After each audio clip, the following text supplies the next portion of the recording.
Hello and welcome to April's live Q&A. My name is Lauren Gaggioli. I'm the founder of Higher Scores Test Prep and the host of the College Checklist podcast. We're going to get started here in just a few moments, but I'm just going to give everybody just a couple of quick seconds to get online. We are right on the dot at 5 o'clock, and I know sometimes people are, busy finishing up dinner on the East Coast or maybe just getting home from work on the West Coast. And so we're going to give everybody just a couple of seconds to join in. Hang tight. We'll begin in just a moment. All right, I see I've got a couple of people on. Very nice. Lovely to have you here. So to get us started with some of the questions, I do have some that came in over email, so I'll be looking over here at my email to answer those as a part of today's session. We're going to start off with a brief overview of sort of my philosophy on testing, test prep, and what I believe every student should be doing as a part of their sophomore year plan to sort of make sure that they're not impacting their schedule when they hit junior year. If you are a junior, I've got great tips for you too. So hang tight. Right now, though, we're just going to do a quick little test of the chat feature. So I'm going to go ahead and write a little message. And if you're watching this on replay, you won't be able to see this. I will be sure to read everything out loud, any questions that I'm addressing, just to make sure that if you're just listening and watching and all you can see is my face, that you actually do have the ability to understand what questions I am answering.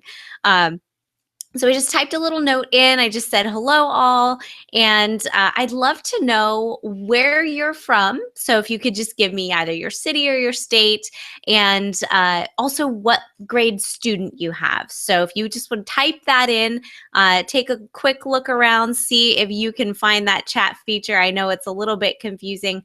Where it is for me is if I just hover over my picture, then it over to the left, then it pops up. There's like a little message bubble, like basically what you'd see on like Facebook, like the little blurb.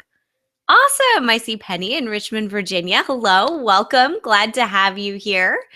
Let's see. I think we've got some more people who've hopped on. Fantastic. Great. So we're going to go ahead and get ready to get started. Cheryl, lovely. Gosh, a son that's a sophomore. You're here. You're right on time. Love it. Fantastic.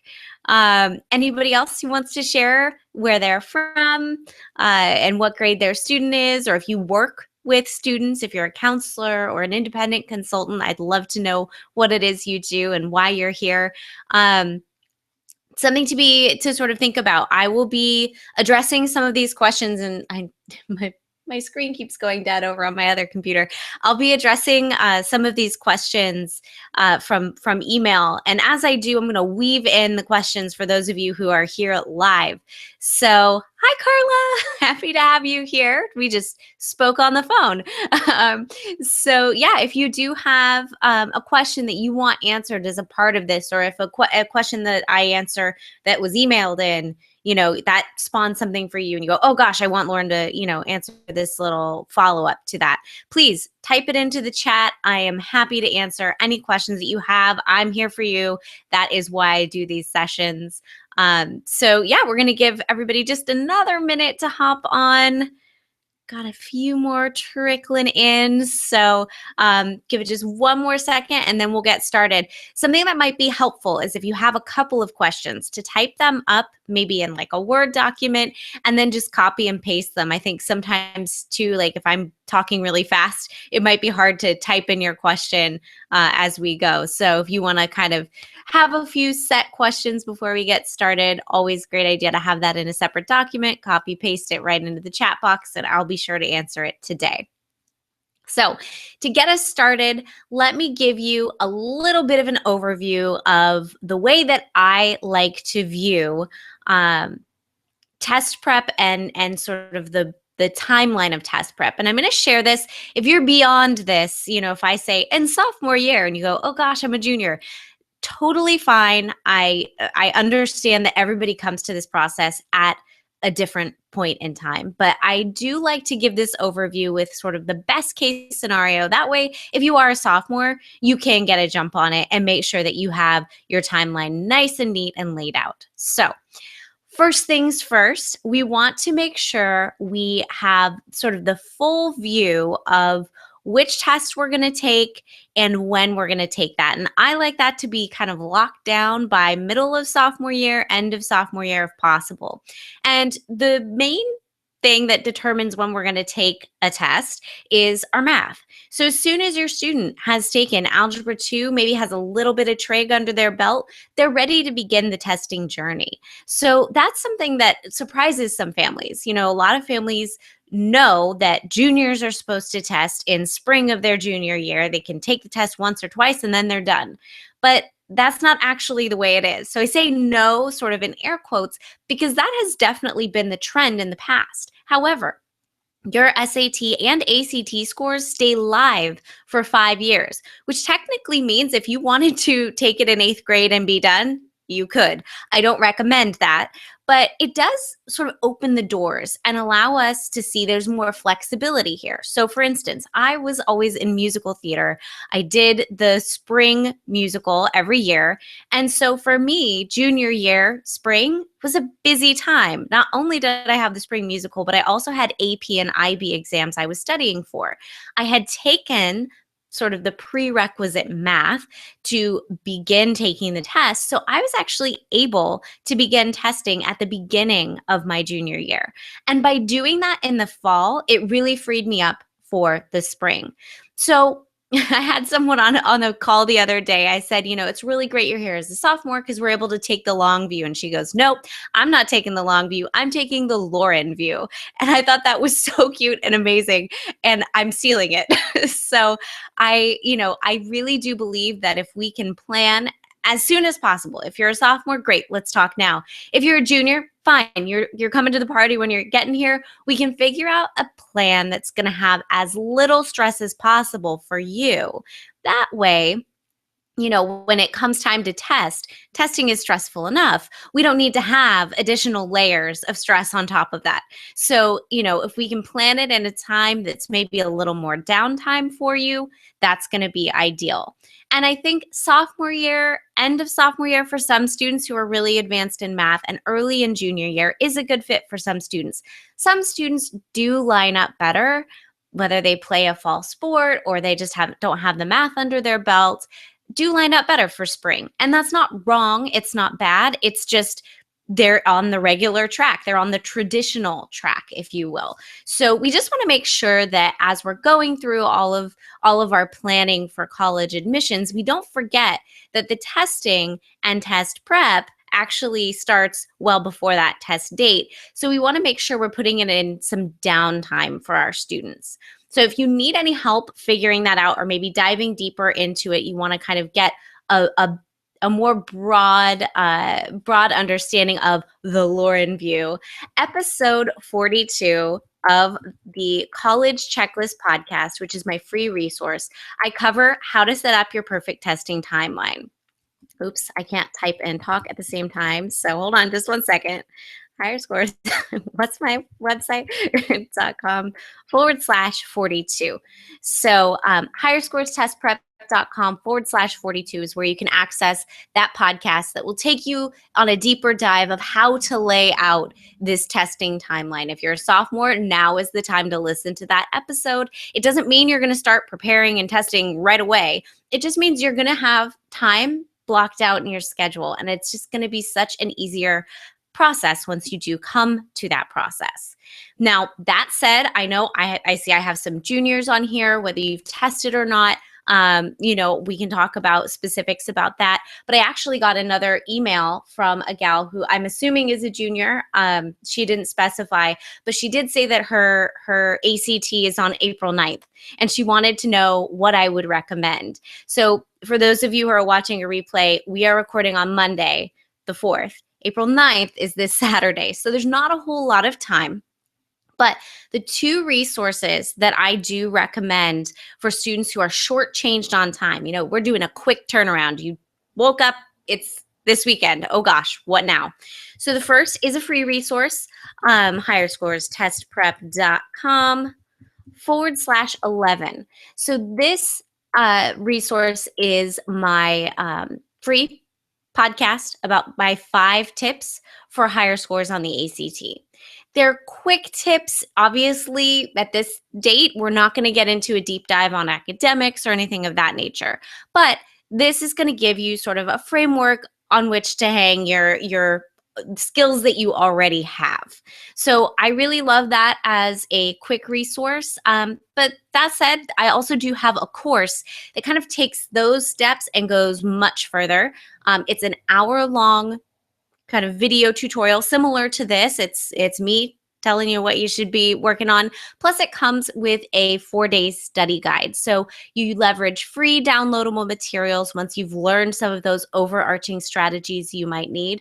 And that's called my ACT cram plan. So I'm going to go ahead and type that in here. You go to Higher Scores Test Prep, not Test Oreo, testprep.com/ACT cram. $37, quick hits, easy ways to kind of bump up those scores. Again, not the deepest dive possible, certainly not my most thorough course, but if you're in a pinch, that can be a really great resource. So that was answering Maureen's question about this weekend's ACT, and I hope that those 2 resources, that you find them helpful. I think that they really can take you, as far as you can go with this short amount of time. And it does also, of course, encourage that you brush up on any academics, any of those things that you're missing. Again, leveraging some free materials out there. So I hope that that answers your question, Maureen. And for those of you who are watching, if you do have any questions, please type them into the chat as they arise for you. It could be anything about testing, of course, is more my area of expertise, but I've interviewed at this point, over 70 independent college counselors and people in the college admissions space about various aspects of college admissions, financial aid, scholarships. So if I can't answer a question, I can certainly send you to the person who can. So please feel free to type all that in. I am happy to help you as far as I can, or send you to the person who can take it even further. So I'm just going to take a quick peek over here at my other email. I had one of my students who prepared for the SAT with me last fall. She had some questions. She's a junior. She's now moving into thinking about college admissions a little bit more. And she has some questions on that front. So we're going to kind of switch gears, go from test prep. We're going to head over to college admissions. And she had 4 different questions, all of them amazing. I'm going to start with the simplest one, which was her 4th one. And her question was, in your opinion, how many colleges should we apply to?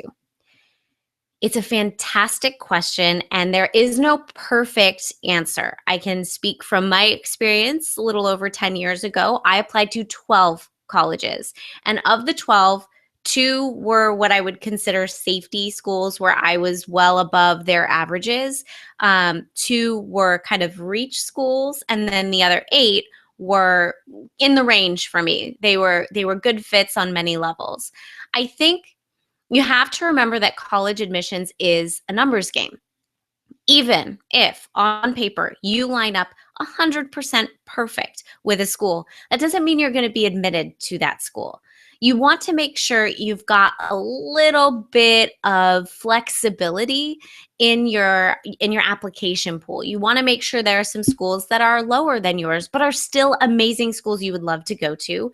And maybe there's a school that's a reach in there for you. I would say you probably want anywhere, and these numbers vary depending on who you talk to, anywhere from 6 to 15. Wide range, right? And the reason I think the range is so wide is that some schools are easier to apply to than others. If you have a Common App school with no supplements, but you're a good fit for them, it's really easy to just sort of check the box and say, yeah, send my application there. Cost of applying is definitely going to kind of fit into this conversation. Anywhere from 40 to 80, almost some schools are like up to $100 to apply. You have to have that conversation as well with your parents and figure out what works with your budget. But I think really the thing that I would allow to guide you is how many colleges are you super pumped up about potentially getting into?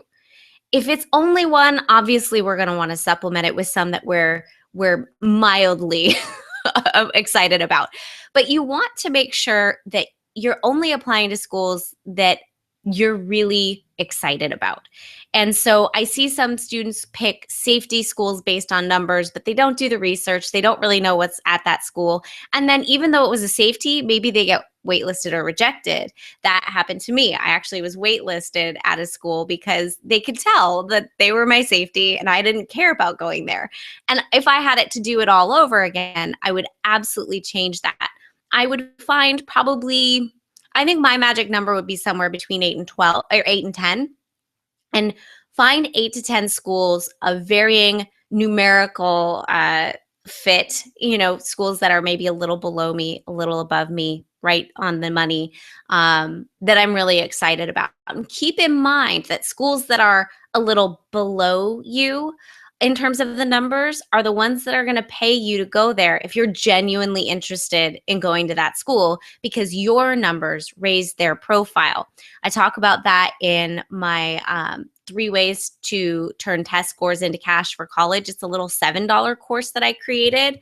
It's just, again, a 1-hour video tutorial. And you can learn more about that at higherscorestestprep.com/cash. And that's where you can kind of dive into some of those college search strategies that can end up netting you cash for college in the form of merit-based financial aid, which sometimes people call in-school scholarships.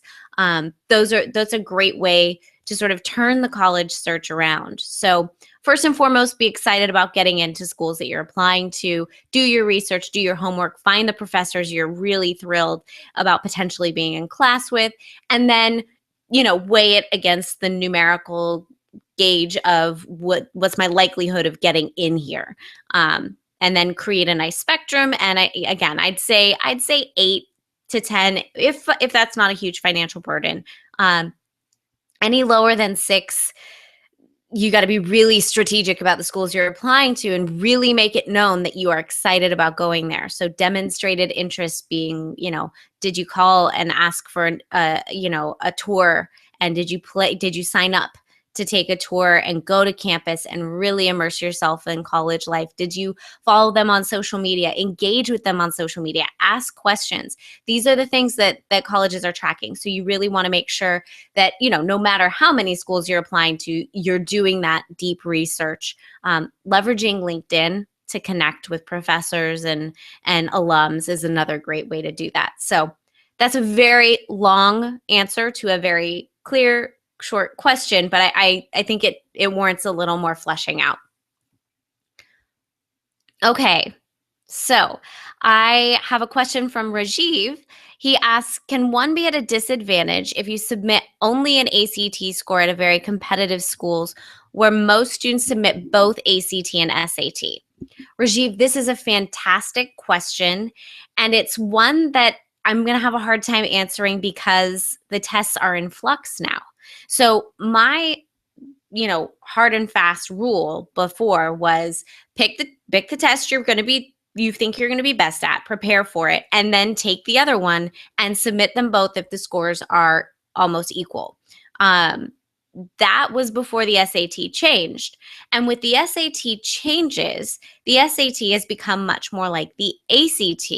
So submitting both scores kind of doesn't do as much, whereas before they were kind of distinct from one another, and submitting both could actually show sort of a third piece of information about you. It meant that you could cater your knowledge to whatever test you were presented with. That doesn't go as far now because the tests are becoming more similar. So I think it's going to be some time before we really know the answer on this.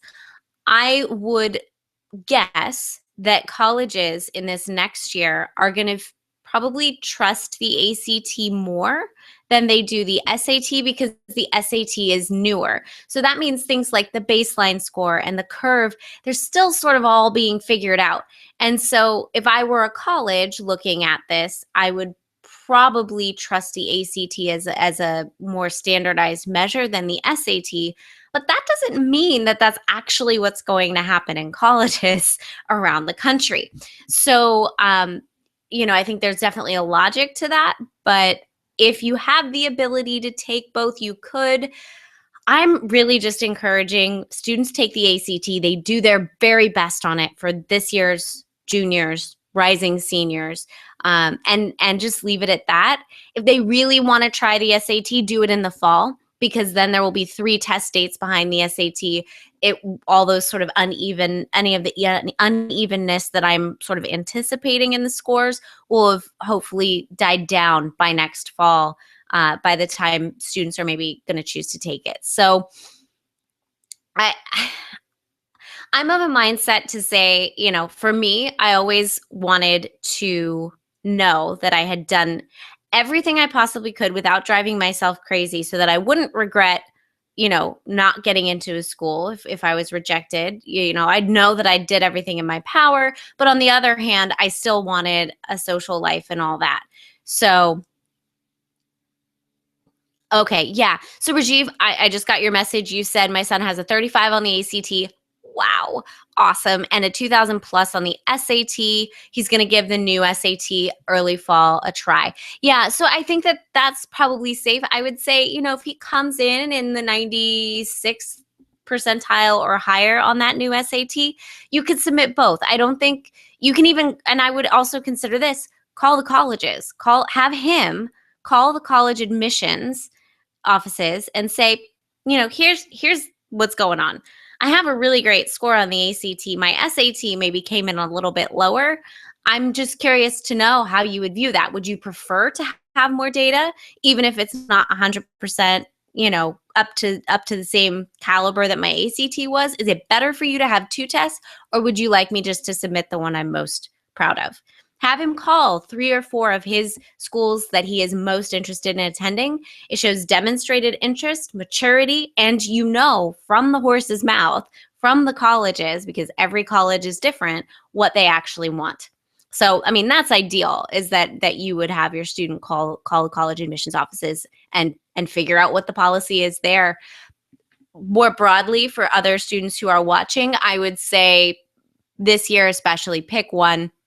This might shift in a year. We might see that now they actually do want both. But I think picking one and just putting all your eggs in that basket isn't a bad plan. I think it actually can really work in the student's favor, because they're focused, and it doesn't end up being this overwhelming, all-encompassing journey that drags on and on. For any of you, I see a couple of you are here. You're my students. You know how I feel about this. Get in, get prepped, get your score, get out. Like, don't live here. I live here because I like it, but you don't have to. And you've got school. Your GPA is just as important as your test scores, if not more so. You do need those test scores to balance it out, of course. But you've got other things going on. You are more than your test scores. So don't put too much emphasis here when there are other things you can be focusing on. Sorry, my screen just went dead. All right, so I answered Bianca's question and Rajiv's question now, but I'm going back to Bianca's email. She asked how many colleges we should apply to. She also asked, what should you do if you want to change your major and you're already in college? Well, sorry, I'm gonna have to go out of frame here. Will the college look down on you in a way because it accepted you with the idea that you were planning to study a specific major? This is an interesting question, Bianca, and I think it comes down to what it is you want to do something? Are you claiming, are you naming a major because you're sure it's what you want to do? Obviously that's open to changing, but I think if you're being honest about where you are right now, if that means going in undeclared, fine. If that means going in with a major, fine. As long as you're being transparent now and not trying to game the system now by going, well, I know you're a woman. I'm a woman, and women in tech is a big deal. So I think I can get into a better school if I say I want to be an engineer, and then I can drop it and then just switch to the major I want. That I think they would look down on, because I think it would be pretty transparent if you switched from engineering to maybe something very not engineering. For me, I went to NYU. I applied to go to their theater school. Their theater program is a 4-year program. And if you decide to bail in the middle, then you have to start all over. So I was at year 2 realizing maybe this isn't what I really want as my degree. And my choice was start again or continue on and finish. And I hurried up and got through in 3 because I was done. So I chose to not switch my major, which, in the long run, it's worked out. I love where I've ended up. Could I have maybe leveraged my education better? Sure. So I think as long as you're being honest at every stage, for me, I finished it up and I got a degree that I was like, well, I'm probably not going to use this. and that's ultimately what ended up happening. So I think as long as you are applying with an open heart and being transparent, then I don't think they'll look down on you if you genuinely change your interests, if you genuinely realize, hey, I need to go a different direction. The program I was in, I didn't do that because it meant starting at the bottom. But the way most programs are structured, the way, I would say 90% of majors are structured, you're getting your general education stuff out of the way initially. So it's actually fairly simple to change your major. So it just kind of depends. I know for like NYU, for their business undergrad degree at Stern, it's similar to the acting degree where you're locked in and that's your path. And if you'd like to do something else, you're starting over. So just be careful as you choose the programs you're interested in too. There were other acting programs where that wouldn't have been the case for me. And you just have to know those programs before you go in and kind of gauge how into it you are, right? So how connected to your major you are. If you are not sure, and you sort of, instead of having like a laser focus, you're sort of like, I'm going in this direction. I have this wedge of the pie, let's say, and I can see that I want to do something on this side of the world, but I'm not quite sure how it's going to look. I think you can indicate that in your essays, in a sense. You can say what your interests are and give a sense of your motivation and where you're moving, and then you can, get into the college, maybe undeclared, but kind of with a sense of your trajectory. So I hope that clarifies for you. I don't think schools will look down on you. And the bottom line is, ultimately, even if you did do that kind of sneaky, backhanded way of doing it, which I don't think you would, the engineering as a woman and then switching your major, if you're in and your presence at the school is not stipulated based on your major, I don't think I've not heard of a case where they'd be like, and we're letting you go. You may not come back next year. So, I wouldn't do that. I'm not saying do that, but it won't prohibit you from getting the degree you want. Choose the path you think is right for you, ultimately. Okay. All right. I need a sip of water and I have a long question from Cheryl. So give me just 1 second.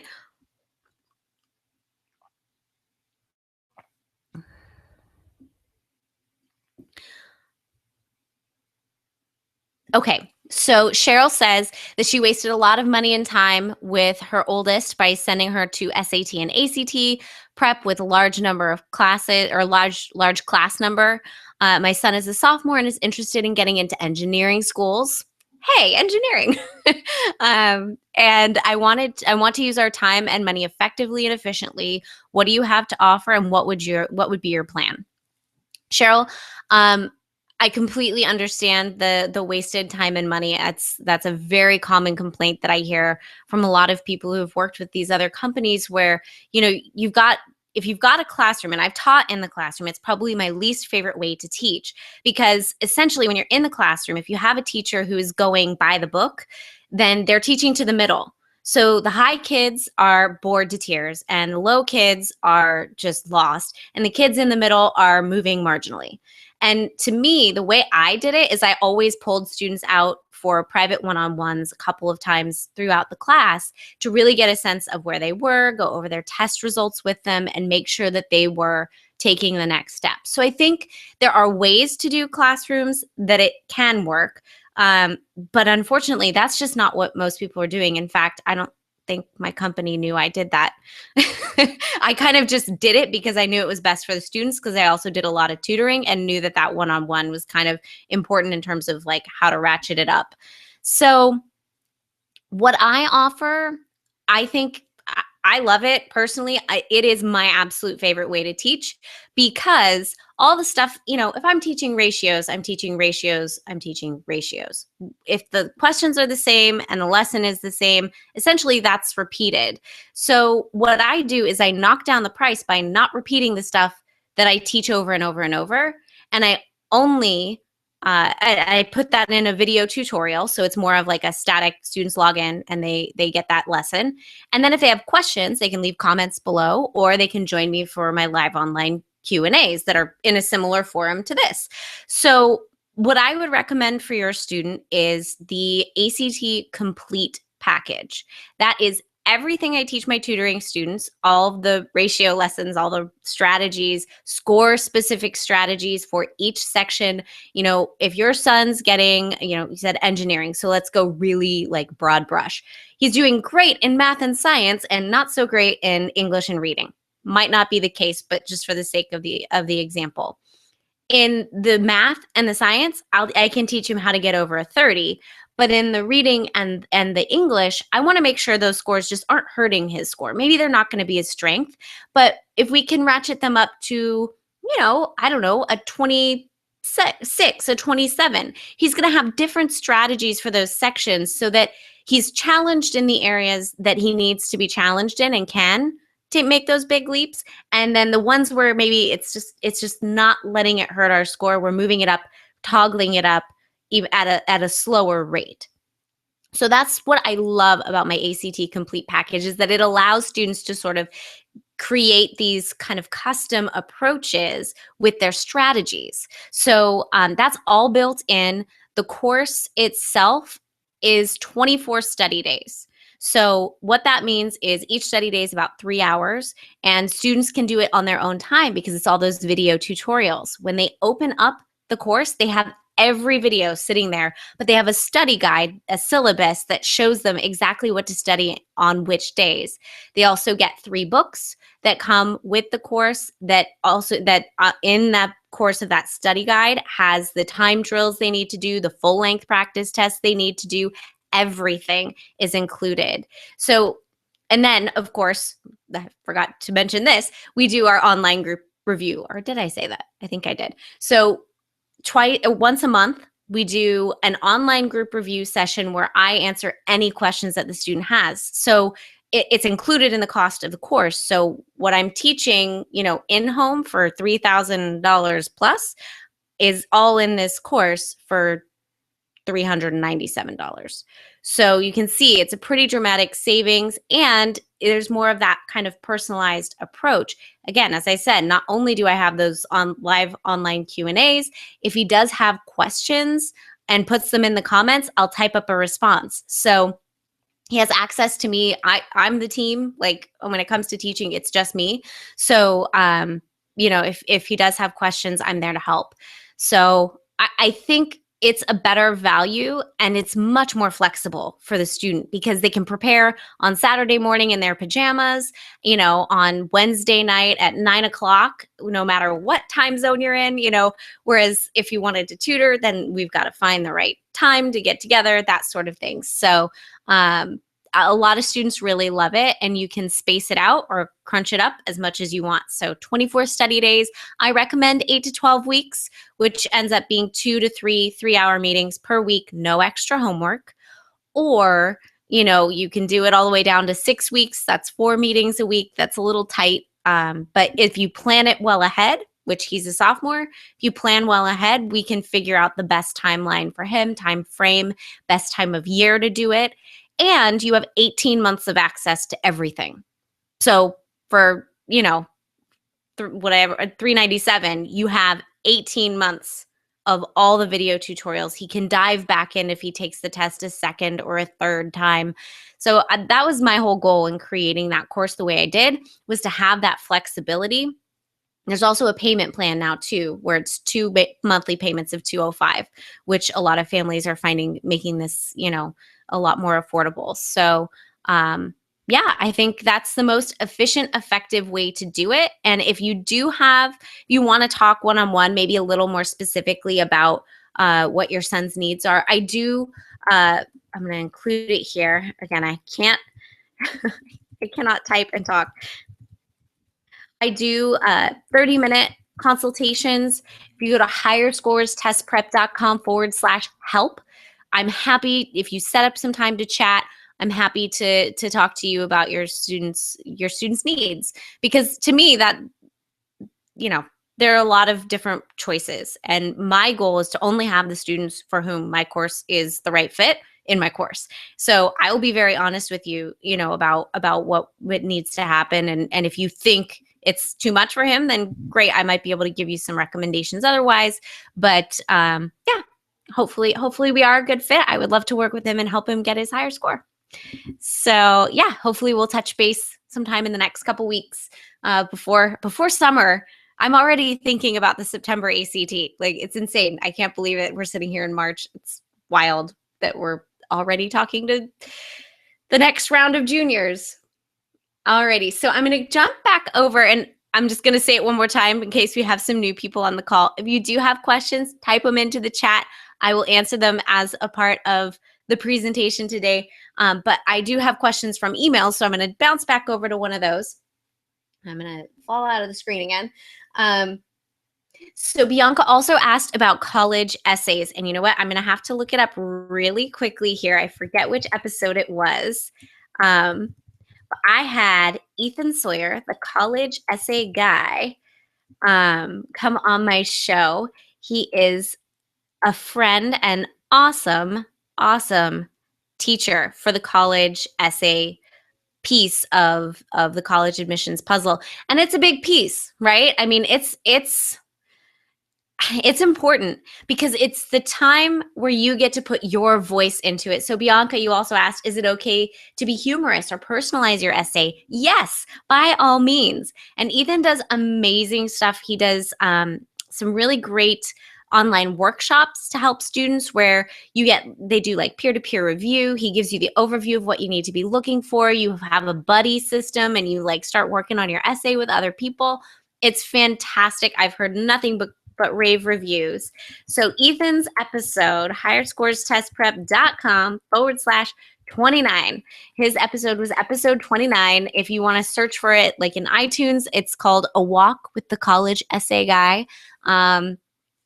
I loved that because he literally got on the phone with his iPhone and walked around his neighborhood while we recorded. So the audio's not, 100%. I think there's a dump truck in there at some point, but it's really great information. And he has such a different way of looking at the essays. He really wants you to infuse it with your personality, and that's really what's going to help you stand out. So when it comes to the common topics, they'll ask you about things that are going on in the world. How do you feel about some social issue, or is there a social issue that's close to your heart? They'll ask you about yourself, maybe your greatest achievements, maybe your weaknesses and strengths, something around that, your beliefs. And then sometimes they do random stuff, like pick your favorite character in a book and tell us why. And it's really just an opportunity for you to share a little bit more about who you genuinely are. So I think that's a really great listen to that episode. It'll give you some great feedback on how you can approach this. Definitely check out Ethan. He's collegeessayguy.com.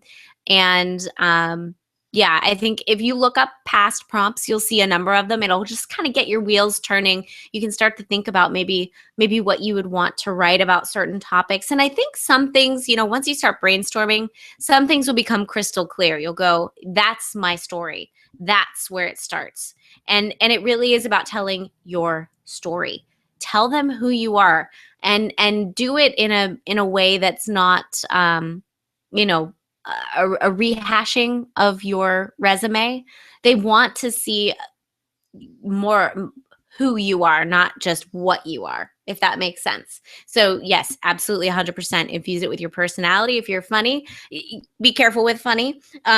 You can go too far with that. But if you want to have moments of hilarity in there, totally fine.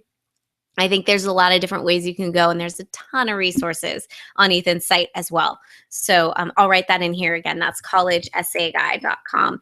If you're listening to this as a sophomore, bookmark it for senior year, for junior year, really. Junior summer is a great time to get started with that brainstorming and writing process.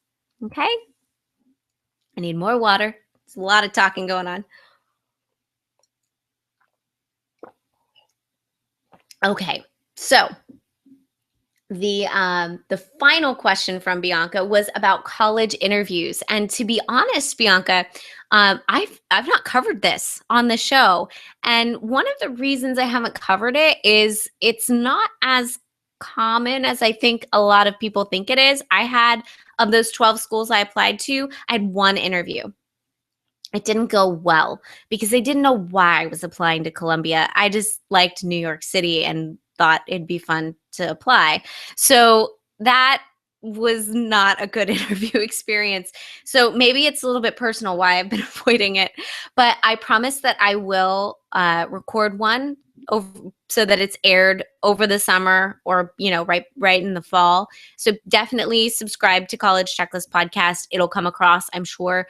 But in doing some research and there have been little tidbits that have come up kind of throughout the show. People have mentioned interviews and some different things about them. So the first thing to know is the college you're applying to. So if you look up stuff for job interviews, it's going to be very similar advice. So, it's not so much that they're just trying to grill you. You need to get more, I was going to say grill, but you need to get more information from the college too about why they're a good fit. And by asking the right questions there, you show you did your homework before. So for instance, being able to talk about specific professors and asking about what the opportunities are for a student to work with a particular professor beyond just taking their classes. If you know about certain programs, so we'll go back to the engineering example. If you know that the engineering program is the one you want, what is it about that program that makes you want it? And what questions do you have about that, specifically about that program, that shows that you did the homework enough to know what you're talking about, but that maybe there are still some gaps that you'd like to fill, about, I don't know, specific research you can do, things like that. So I think the other thing that you really want to be well-versed on, and I think doing your essay work is going to help you with this as well. So your two questions kind of go together here, that know where you stand on things. So if they ask you something about a current event, that you don't go, oh, I've never heard of that. You kind of have to be thinking about this from the standpoint of you're showing who you are in total. And so, you need to have specific knowledge, maybe related to your major direction, but also, that you're a human being, right? They'll probably ask you about your greatest weaknesses, your greatest strengths. I doubt they'll ask you, what color you are or what animal you might be, which is just a big joke when it comes to applying for jobs. Oh my gosh, the worst questions ever. But I think, if you can be honest. We're not all perfect, right? I mean, there are people who have different sets of strengths and weaknesses. Knowing yours and understanding how that might contribute to a college campus. Maybe if you have a particular weakness, there's a certain program in a college that's going to help you, and that's one of the reasons you really are interested in University X. So be first and foremost, be really understanding of who you are and why you're selecting this school and why you want to go there. And then just be really open and honest. Have some questions for them. Answer their questions as directly as possible. You don't have to beat around the bush. A long interview is not the goal here. A genuinely interested and interesting conversation is going to be the thing that gets you through. So, but like I said, those are sort of really top line stuff. I want to make sure that we do a deeper dive on this. So I will find somebody to come on the show and answer that question for you. So yeah, stay tuned. collegechecklistpodcast.com. If you go there, you can subscribe on iTunes, and then every time we have a new episode, it'll go straight to your phone or your tablet, depending. Alrighty. And then my last question via email, I'm going to get to that right now. So I'm just going to say it again right here. If you're just hopping on, or if you haven't asked your question yet, please do type your question into the chat box right away. And that way I can answer it before the end, because if there's no questions by the time I'm done answering this question, we're just going to call it for the night. And that'll be that. So April emailed me and she asked about the SAT. She said that her daughter took it and she doesn't know how she did. How can we determine the breakdown? So this was about the old SAT. So when I say old now, I mean the 2400 SAT. So April, the way that test worked, you got 3 scores that were anywhere between 200 and 800. Okay. So 200 to 800 in each of the individual sections. To find your score out of 2400, you simply added each of the sections. That sum was your total number out of 2400. So what's the benchmark? How do we know where you stand? So you can look up SAT percentiles. You look up 2400 SAT percentiles, and it'll give you the breakdown. So you can see like a 1500's about in the middle. It's about a 50th percentile score. And then you're going to go up or down in the curve based on your score. It'll be higher or lower than that. To me, though, the percentiles, while they're helpful to sort of know where you stand in terms of other students, the most helpful thing is to look at your colleges, to take 4 or 5 of the colleges your students interested in and compare your scores to what are called the middle 50% of average of the schools you're interested in. Are you higher? Are you lower? Are you right in the sweet spot? And depending on where you are, if you're higher, awesome, you're probably going to qualify for some merit aid, provided the school gives that. If you're lower, then, we're going to be sort of chasing at the heels. Maybe we have another aspect of our portfolio of who we are that the school will find attractive, and those test scores may not influence the decision quite as much, or maybe the test scores really need to be brought up. You can make the determination. You can again have your student call the college admissions office and find out. Go, hey, this is my score. I'm scoring X. I see your average is Y. How important is this in your college admissions process? And you'll have to ask each school, because the answer is going to be different for each school. But as your student gathers that information, he or she will understand just how much more they need to study or not. Maybe they're done. They go, okay, I'm comfy, I'm cozy, I understand where I stand, and I'm happy with that. That's cool too. So so I think that's the starting point. But I will say, you're going to want to, again, verify that your juniors are going to be able to use their old SAT scores at their colleges. When I really started digging into this last fall and calling colleges and asking what their policies were and doing Google searches, they pretty much all said that they would take the old SAT. I've heard since then 2 or 3 colleges came out and said, no, we'll only take new SAT and ACT scores. So yeah, you're going to just want to make sure you're doing your homework, really keeping an eye on those schools that are your number one choices, and making sure you fit in with it within their parameters. So I hope that helped. I think you also mentioned that your student's taking the April ACT, because I sent a follow-up email, and for that, the June ACT. So I think that'll be nice. You'll have that sort of other score to help back it up. Even if the school doesn't take the new SATs, you'll at least have an ACT score that can help you there. So right now we're, I think, about 8 weeks think that's maybe 9 out from the June ACT. So if you are interested in that complete prep, the way to get to that is higherscorestestprep.com/ACT complete. It's what I recommend to every student who has the time to prepare. If you don't have the time to prepare, I totally understand. Life gets in the way, and that's why I have the quick prep and the cram plan. But I'm just going to go ahead and put that here. higherscorestestprep.com/ACT complete. This is for ACT Complete Package. Go.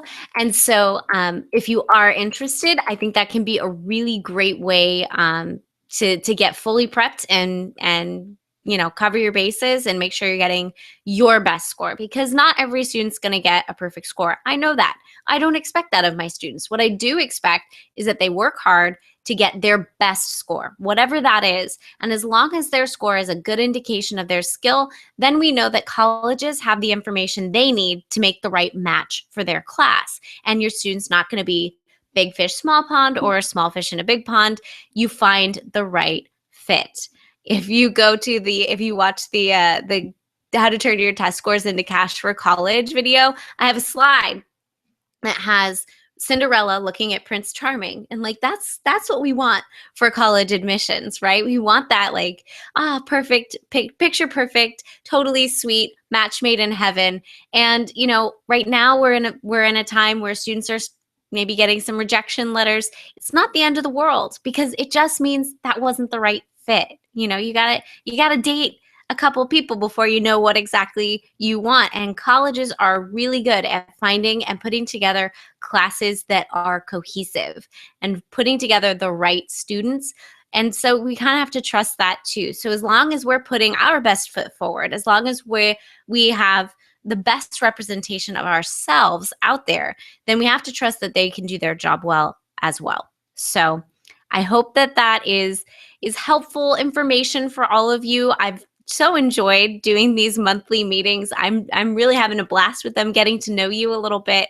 As I mentioned to Cheryl, if you have a question and you want to hop on a call, please set up a free 30-minute consultation. I'm happy to help you. higherscorestestprep.com/help. You can find the right fit for you in courses or in, test prep type or test itself. If you don't know which test to take, I can help you with that as well. And be sure to subscribe to the College Checklist podcast. We go out live once a week. We have new episodes with great interviews. Some amazing people come on the show. They're so generous with their time and their expertise. I mean, I've learned so much in the past 2 years. It's been a blast, and I'm looking forward to continuing on with it and getting to know some more amazing people. So be sure to subscribe there, collegechecklistpodcast.com. And yeah, looks like that's it for today. All the questions have been answered. I hope you guys all have an amazing evening, and I look forward to seeing you next month. Have a good one.